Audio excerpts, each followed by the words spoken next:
Hello friends, आधुनिक राजनीतिक विचारक भाग 1 में लेनिन, माओ और ग्राम्स्की के बारे में आज हम एमसीक्यू क्वेश्चन लेंगे।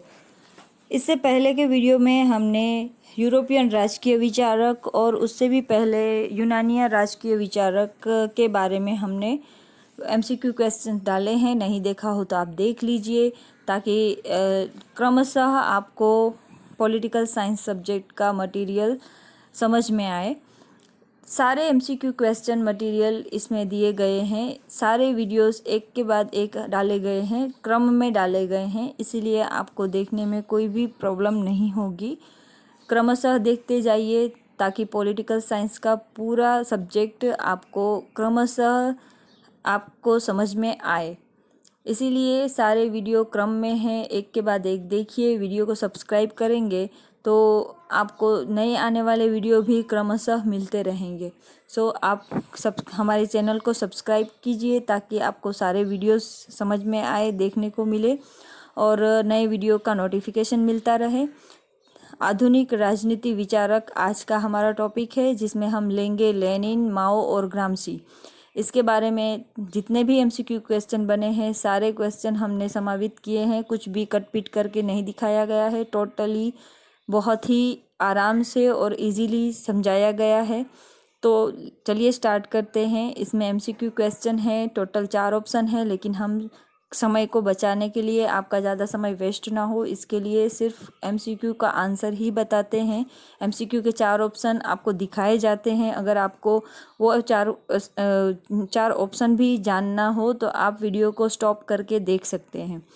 ठीक है, सभी ऑप्शन दिखाए गए हैं। सभी तरह की सहूलतें आपको देने की पूरी कोशिश की गई है। हमारी कोशिश यही रहेगी कि आप अपने मटेरियल को ज़्यादा से ज़्यादा इकट्ठा कर सके और ज़्यादा से ज़्यादा याद कर सके।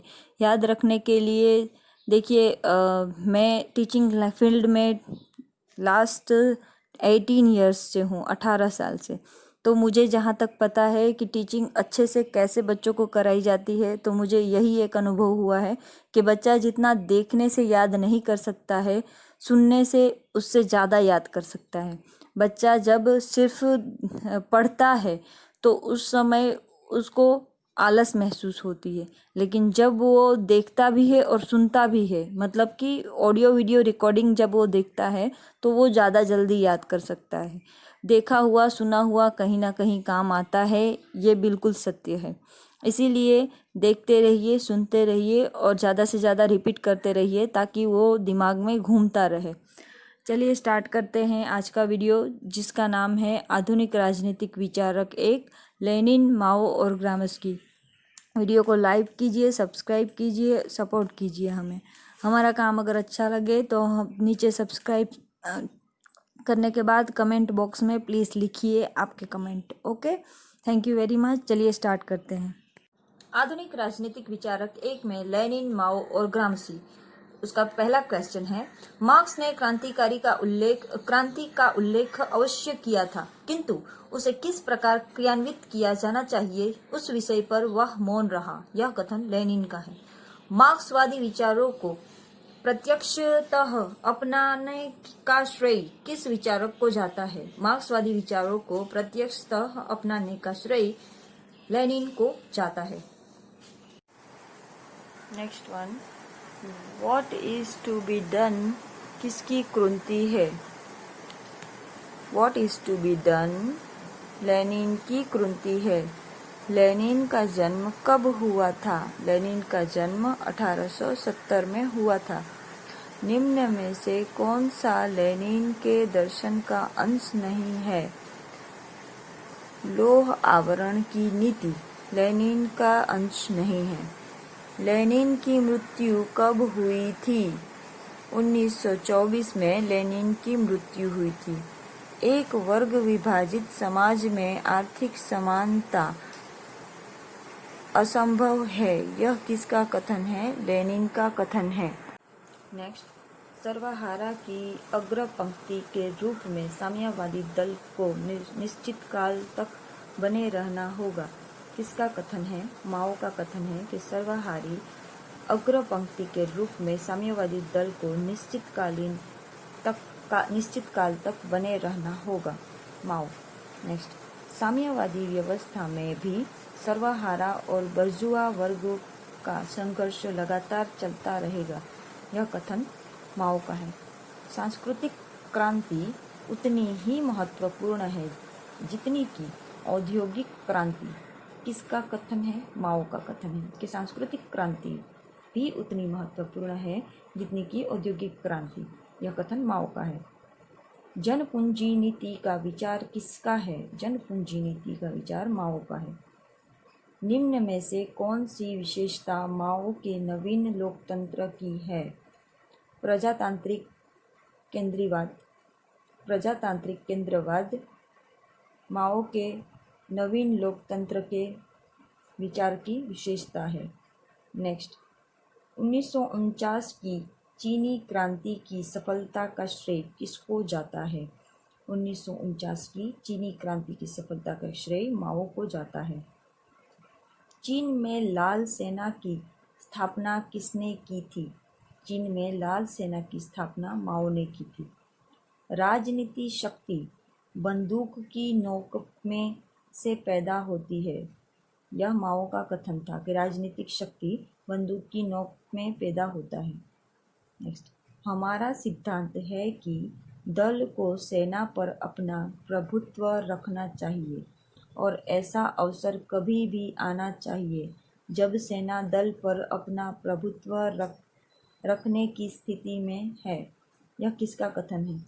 यह कथन माओ का है कि हमारा सिद्धांत है कि दल को सेना पर अपना प्रभुत्व रखना चाहिए और ऐसा अवसर कभी भी आना चाहिए जब सेना दल पर अपना कभी भी नहीं आना चाहिए जब सेना दल पर अपना प्रभुत्व रखे। ऐसी स्थिति नहीं बननी चाहिए। यहाँ पे नहीं आएगा, प्रिंटिंग मिस्टेक है। यह सिद्धांत माओ का है। नेक्स्ट, मार्क्सवाद का कोई रूप नहीं है, वह तो एक स्थूल तथ्य है। यह मत माओ का है कि मार्क्सवाद का कोई रूप नहीं है, वह तो एक स्थूल तथ्य है। नेक्स्ट, माओ ने किस आंदोलन के द्वारा साम्यवादी दल बनाम जनता का प्रश्न खड़ा किया? माओ ने महान सर्वहारा सांस्कृतिक क्रांति में साम्यवादी दल बनाम जनता का प्रश्न खड़ा किया। निम्न से स्थायी क्रांति शब्द का प्रयोग सबसे पहले किसने किया? माओ ने किया। युद्ध में हथियारों का अपना महत्व है, पर वे निर्णायक तत्व नहीं है।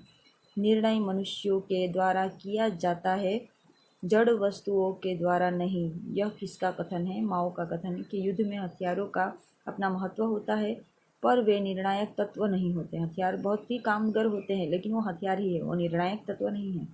निर्णय मनुष्यों के द्वारा किया जाता है, जड़ वस्तुओं के द्वारा नहीं। जड़ वस्तुएं मतलब कि किसी भी कार्य को सिद्ध करने के लिए कोई साधन का हम उपयोग करते हैं, वो साधन निर्णायक नहीं होता है कि वो कार्य पूर्ण होगा कि नहीं होगा। उस कार्य को पूर्ण करने का निर्णय कौन करता है? मनुष्य करता है। नेक्स्ट, साम्राज्यवाद को जब तक उखाड़ कर फेंक नहीं दिया जाता, साम्यवादी जमींदारों के अत्याचारों का अंत भी संभव नहीं होगा। यह कथन माओ का था। माओ, मार्क्स, ये लोग ना साम्यवाद को क्यों उन लोगों ने माना? क्योंकि साम्राज्यवाद का उस समय इतना जोर बढ़ गया था कि जिसकी वजह से लोग त्राहिमाम हो गए थे, मजदूर त्राहिमाम हो गए थे, आम जनता त्राहिमाम हो गई थी। इसीलिए साम्राज्यवाद के लिए माओ, ये मार्क्स, ये लोग ना बहुत उदासीन थे। और साम्राज्यवाद को जब तक उखाड़ कर फेंक नहीं दिया जाता, सामंतवादी जमींदारों के अत्याचारों का अंत भी संभव नहीं है। तो ये जमींदारों और सामंतवादियों के अत्याचारों से त्रस्त थे और उनके अंत के लिए वो साम्राज्यवाद का अंत चाहते थे। माओइज्म। नेक्स्ट, लोक युद्ध का सिद्धांत किसका है? लोक युद्ध का सिद्धांत माओ का है। प्रिंसिपल ऑफ पावर्स वॉर का सिद्धांत माओ का है। नेक्स्ट, संक्रमणकालीन व्यवस्था को नवीन लोकतंत्र, न्यू डेमोक्रेसी की संज्ञा किसने दी? माओ ने दी। पूंजीपतियों का मस्तिष्क प्रक्षालन, ब्रेन वॉशिंग किया जा सकता है। मतलब कि पूंजीपतियों का ब्रेन वॉश, उसको उनके दिमाग को प्रक्षालित किया जा सकता है, किसके किया जा सकता है, यह कौन मानता था? ग्रामस्की मानता था। माओ की प्रमुख पुस्तक का नाम क्या था? ऑन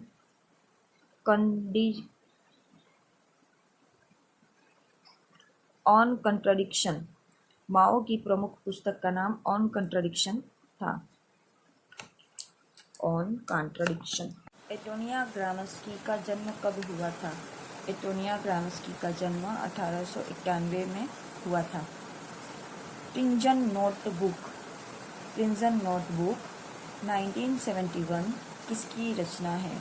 प्रिंजन नोटबुक ग्राम्स्की की रचना है। प्रिंजन नोटबुक्स ग्राम्स्की की रचना है जो 1971 में लिखी गई।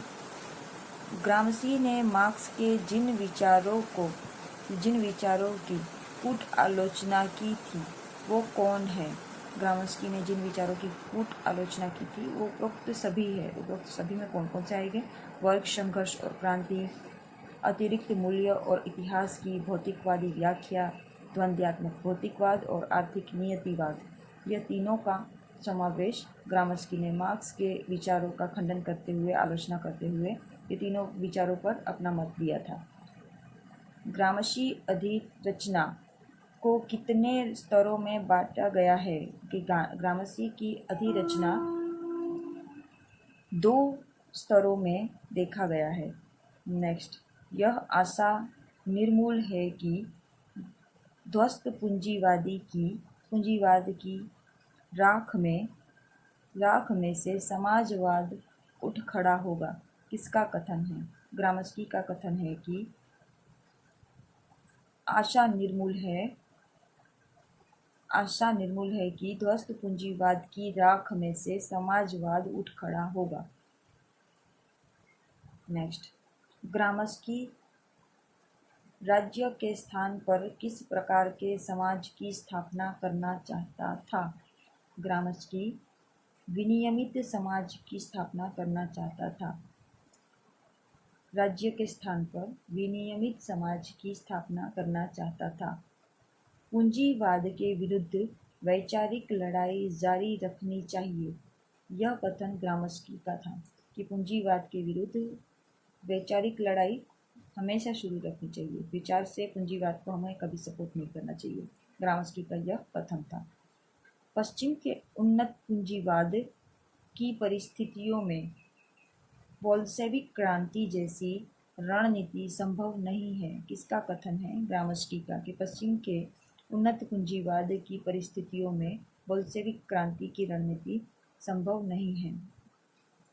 बोल्शेविक क्रांति एक खूब फेमस क्रांति है जो रशिया में की गई। यह क्रांति से सर्वहारा वर्ग का विजय होता है और यह क्रांति से मजदूर जो होते हैं उनका विजय होता है। लेकिन यह क्रांति पश्चिम के उन्नत पूंजीवादियों के पास परिस्थितियों में संभव नहीं है। ऐसा कौन मानते थे? ग्राम्स्की मानते थे।